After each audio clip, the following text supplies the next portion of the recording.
আল্লাহ তুমি সব কিচ্ছু জানো, হে আমার প্রভু তুমি আমাকে মাফ করে দাও। আমার আল্লাহ বলে, তারপরও যদি তোমাদেরকে আমি মাফ না করি, তারপরও বান্দা তোমরা আমার রহমতের দরজা থেকে ফিরে যাইও না। আমি তোমাদেরকে হুকুম দিচ্ছি, ওয়ালাউ আন্নাহুম ইয যালামু আনফুসাহুম জাউকা, বান্দারে যদি গুনাহ করে ফেলো আমার রহমত থেকে মুখ ফিরে তুমি চলে যাইও না।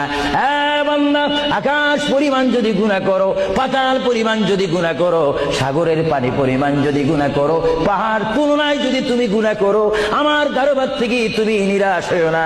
বান্দা, আমি তোমাকে একটি রাস্তা পাঠাই দিচ্ছি, একটি পথ তোমাকে আমি দেখাই দিচ্ছি।